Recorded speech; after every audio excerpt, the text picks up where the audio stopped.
नमस्कार, मंथन में स्वागत है आप सभी का। आज हम जानने की कोशिश करेंगे कि वृश्चिक राशि वालों के लिए मई का महीना कैसा रहने वाला है। मई के महीने में क्या खासियतें होंगी, किस दिन से या किस घड़ी से जीवन में बदलाव होगा, ये तमाम जानकारियां हम लेंगे प्रख्यात ज्योतिषाचार्य एस्ट्रोलॉजर अमित जी से, जो कि थीटा हीलर हैं, वेलबींग कोच हैं। नमस्ते अमित जी, कैसे हैं आप? बिल्कुल ठीक है, आप कैसे हैं? मैं बहुत बेहतरीन हूँ। अमित जी, वृश्चिक राशि वालों का मार्गदर्शन कीजिए, उनका समय मई के महीने में कैसा रहने वाला है?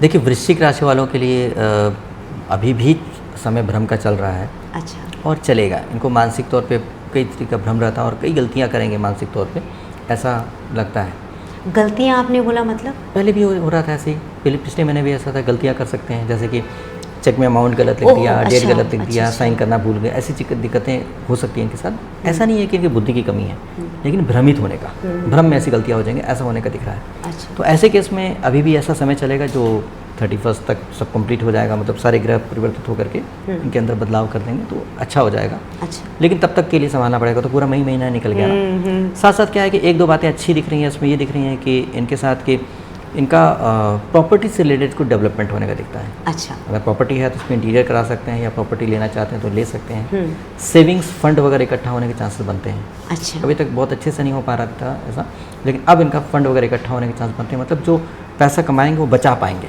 बर्बाद नहीं होगा जी। इस तरीके का शुभ योग दिख रहा है। हाँ। साथ साथ ये है कि जीवन साथी के साथ थोड़ा अच्छा तालमेल बिठाने की कोशिश करेंगे। आपस में मिसअंडरस्टैंडिंग जैसी बात होने के चांसेस बनते हैं, और आपस में ईगो इशू होने के चांसेस भी बनते हैं।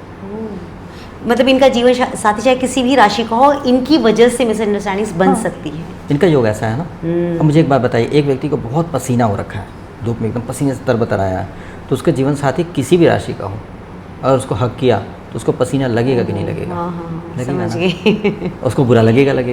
तो इसमें उस व्यक्ति की राशि से क्या मतलब है? आपके अंदर नेगेटिविटी थी जो उसको प्रभावित कर रही है, इसकी वजह से उसका रिएक्शन आएगा। अब किसी व्यक्ति, कोई बढ़िया लेडी बहुत नहा धो के शुद्ध है, उसका पति आया है, पसीने से उसको हक कर लिया, वो इरिटेट हो जाएगी, बोलती है यार अच्छा खासा नहाया, तुम पसीने से गंदा बदबू आ गई मेरे को। तो वो नेचुरल है, अच्छा किसी भी राशि की हो। तो गड़बड़ी किसकी थी? पति के अंदर नेगेटिविटी थी, पसीना पति का था।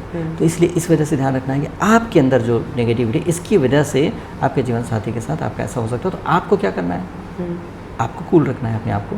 अच्छा। अगर पत्नी गुस्सा भी कर गई या पति गुस्सा भी कर रहा है तो आपको कूल रखना है, आपको बात बढ़ानी नहीं है, बहुत सुंदर, शांत रहना है। गुस्सा आ गया, शांत हो गया, हो सके तो बहुत गुस्सा कर लो तो एक गिलास पानी पिला दीजिए, पानी पी लो, गला सूख गया होगा। गुस्सा करते करते गला सूख गया होगा। अच्छा, इन लोगों की जब ऐसे पति पत्नी के बीच में दिक्कत आ रही है, तो जब मैं पति पत्नी सुनती हूँ तो मेरे दिमाग में कई बार पार्टनरशिप्स आती हैं, तो क्या पार्टनरशिप में भी प्रॉब्लम आने की संभावना दिख रही है? आएगा और मिसअंडरस्टैंडिंग रहेगी। टूटेगी नहीं पार्टनरशिप, लेकिन फिर भी ऐसा रहेगा कि मन नहीं करेगा बात करने का, आपस में बात नहीं कर रहे हैं जी, जो मर्जी कर लो, मुंह फुला के बैठे हुए एक दूसरे से, ऐसी स्थिति चलेंगी। लेकिन जब समय बदल जाएगा तो बहुत अच्छा हो जाएगा, कोई दिक्कत की बात नहीं है। अच्छा। बदल जाएगा, इस मई तक के लिए ऐसी बात है, बाद में सब बदल जाएगा, भ्रम दूर हो जाएगा। फिर लगेगा अरे यार फालतू दिमाग ऐसी बात है, अरे कोई नहीं लगा तू बात नहीं करता था मेरे से, सॉरी यार छोड़ यार, बात तू दोबारा बात मत कर। अरे वाह। मतलब होता है कि उसको बुरा लगेगा कि यार मैंने गलती किया, हाँ। फालतू में बात नहीं कर रहे थे। मतलब जब जैसी समय बदल जाएगा ना, उसको लगेगा अरे यार क्या कर रहे थे, फालतू में नाराज होकर बैठे हुए थे, देखो कितना नुकसान हो गया कंपनी का, इतना प्यारा बंदा है मेरा दोस्त, इतना प्यारा है, इतना पार्टनर इतना प्यारा है, फिर फालतू में लड़ाई करके बैठे हुए थे। ऐसे रहेगा, वो पीछे मुड़ के देखना नहीं चाहेगा कोई। ऐसा समय आएगा कि इस मई महीने में जो कुछ हो रहा है उसको मुड़ के देखने का मन नहीं करेगा। तो अब आगे अच्छा होने वाला, तो अभी फिर हाँ अभी को संभाल लीजिए और आगे अच्छा होएगा, इस विश्वास के साथ इस समय को अच्छे से बिताने की कोशिश करना तो अच्छा है। बारिश आती है तो भी छाता लगा के रोते थोड़ी नहीं, मानते हैं कि हाँ थोड़ी देर में ठीक हो जाएगी। तो इसलिए क्या है कि समय थोड़ा सा है, ठीक निकल जाएगा, बहुत बेहतर हो जाएगा जी। तो फाइनेंसेस अगर मैं इनके बारे में पूछूं तो फाइनेंशियली सब कुछ स्टेबल रहेगा, प्रगति मिलेगी, या अभी भी डमाडोल है? थोड़ा ध्यान रखने की ज़रूरत है। सेविंग्स होंगे इसमें नो डाउट, लेकिन यह है कि ध्यान रखने की ज़रूरत है। अगर लापरवाही करेंगे तो उनका पैसा कहीं नुकसान भी हो सकता है, कमाई।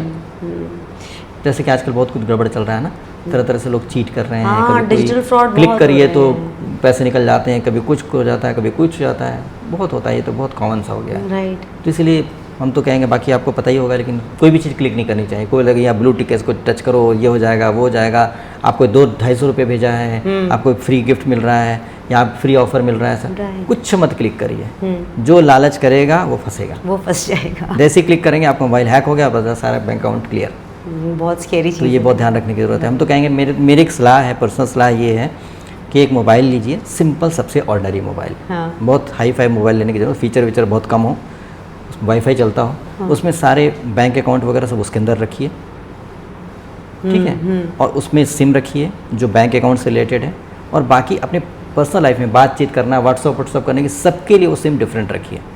तो आपका बैंक अकाउंट में कुछ भी फालतू चीज़ आती है, कोई मतलब ही नहीं, उसको एकदम बिल्कुल एंटीवायरस लगा के सेव रखिए, उसमें कुछ भी बातचीत मत करिए किसी से। तो ना तो कोई आपको टिक क्लिक करेंगे, ना कोई आपको मैसेज भेजेगा, उसमें व्हाट्सअप रखिए ही मत, कोई मैसेज मत रखिए, कोई SMS का भी कुछ मत सेफ्टी पॉइंट ऑफ व्यू से आप बहुत अच्छा बता रहे हैं, बहुत सबसे अच्छा है। तो क्या है, बैंक ट्रांजैक्शन के लिए एकदम सेपरेट मोबाइल रखिए, उसको बिल्कुल कोई और काम में मत इस्तेमाल कीजिए, क्योंकि जहाँ पर बहुत ज़्यादा ट्रांजैक्शन होने गलती से चांसेस बढ़ जाते हैं। किसी ने भेज दी थी हैक करने वाला, आपने गलती से नींद में टच कर दिया, गए काम से, बिल्कुल ठीक तो ऐसे दिक्कत हो जाती है। तो इसलिए ऐसे करके बचा जा सकता है।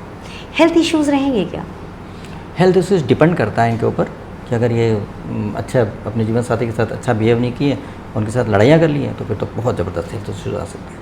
ओह, मैं समझ नहीं पाई, मतलब जीवन मानसिक साथी तौर पे परेशानी आ रही है, अच्छा, और पत्नी के साथ जीवन या पति के साथ इनके कन्फ्लिक्ट हो गया, तो इमोशनली बहुत ज़्यादा हर्ट होने का, डिस्टर्ब होने का बन जाएगा, ठीक है। और सॉल्यूशन नहीं आ पाएगा क्योंकि ईगो इशू आ रहा है आपस में। ईगो में क्या होता है, बातचीत नहीं होती और लंबे समय तक खिंचती है बात। लड़ाई तो निपट जाती है, लड़ाई गुस्सा शांत हुआ तो माफ़ी मांग ली, सॉरी वॉरी बोल दी। ईगो में शांत कोई सॉरी नहीं बोलता, यहाँ पे सॉरी नहीं बोल पाएंगे दोनों। अच्छा, इससे क्या होगा, मामला खिंच गया, तो आप बढ़ाइए मत ऐसी चीज़, इसको आप निपटा नहीं सकते हैं। तो इसमें जैसे ही गड़बड़ कर देंगे, उसके बाद परेशान हो जाएंगे, उसके बाद से इनको हेल्थ की प्रॉब्लम शुरू हो जाएगी, पेट में दिक्कतें शुरू हो जाएंगी, एसिडिटी हो जाएंगी, इस तरह की दिक्कतें शुरू हो जाएंगी, और मानसिक तौर पे इतने उलझ जाएंगे कि अपना काम ही ठीक से नहीं कर पाएंगे। फिर गलतियाँ पक्की होनी शुरू हो जाएंगी, छोटी छोटी गलतियाँ होनी शुरू हो जाएंगी। अभी तो 1-2 गलतियाँ होने के चांस बन रहे थे, अब 50 गलतियाँ होनी शुरू हो जाएंगी।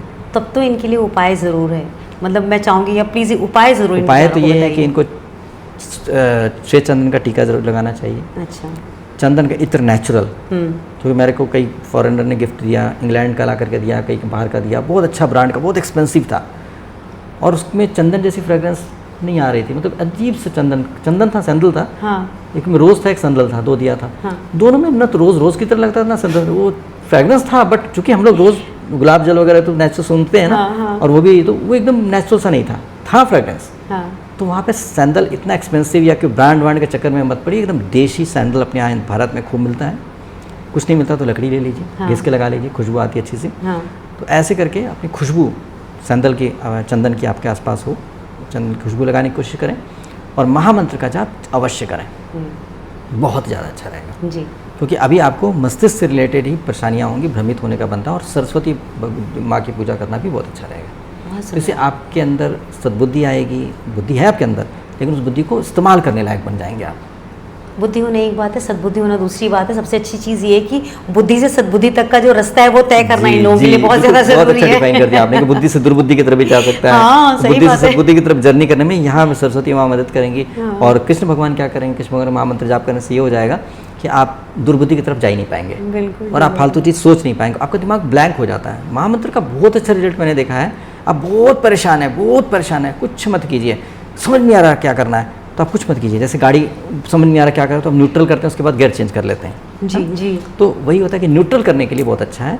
आप महामंत्र का जाप करें, आपका दिमाग ब्लैंक हो जाएगा, सारी चिंता परेशानियाँ दिमाग में आएंगी ही नहीं, आपका दिमाग ब्लैंक है। बस ये प्लानिंग कर लीजिए लिख करके, ये करना, ताकि जैसे ब्लैंक हो जाएगा आपको कुछ करने का मन करेगा नहीं, लगे चुपचाप पड़े नहीं। आप रिटायर्ड तो है नहीं, आपको काम तो करना है ना, तो आप देख लीजिए क्या क्या टास्क करना था, 1 2 3 4 सबको करती है, टिक मारते जाइए, पूरा काम हो जाएगा सिस्टमेटिक तरीके से। फ्रेश माइंड से होगा तो होगा ही होगा। बहुत अच्छा। तो लड़ने का मन ही नहीं करेगा। उसमें लिख दीजिए कि मैं अच्छा पत्नी के साथ या पति के साथ अच्छे से बोलना है, उनको कम्प्लीमेंट देना है। पति ने गुस्सा कर दिया, बहुत गुस्सा कर दिया, अच्छा अब शांति मिली, अब दिल शांत हुआ, अब मन हल्का हुआ, ठीक है अब जाओ ऑफिस, खत्म काम। उसे खूब चिल्लाया, खूब गुस्सा किया, ये किया वो किया, डिवोर्स दे दूंगा तुझे, अब नहीं देखना है तुझे, तेरे साथ नहीं रहना, सब कुछ बोल दिया। मन हल्का हुआ बोल के? अगर पत्नी बोल दे ऐसा, पत्नी बोल दे कि मन हल्का हुआ, पत्नी कहीं कोने में पति तो जानता है कि यार नहीं यार डिवोर्स करेंगे मेरी जिंदगी बर्बाद हो जाएगी, जान रहा है वो, फिर भी गुस्से में बोल रहा है ना। लेकिन जैसे ही बोल दिया कि मन हल्का हुआ, शांत हुआ, उसको लगा यार मेरी पत्नी मेरी फिक्र कर रही है, अभी फिक्र कर रही है, कितनी अच्छी है। तो फिर वो ना उसको मौका मिला कि उस गुस्से वाली चीज़ हट करके प्यार की तरफ बढ़े। एक छोटा सा मौका मिला, पत्नी ने मौका दिया, तो फिर वो समझदार होगा तो बहुत अच्छे तरीके से वापस अपना रिवर्स गियर लगा करके वापस आ जाए गड्ढे से। तो इसलिए बर्बादी होती है आपस में लड़ करके और साथ ठीक से प्यार से नहीं जीने से। तो ऐसे संभाल के चलेंगे तो बहुत अच्छे से महीना निकाल पाएंगे, उसके बाद तो बढ़िया है ही, बदलाव आ जाएगा।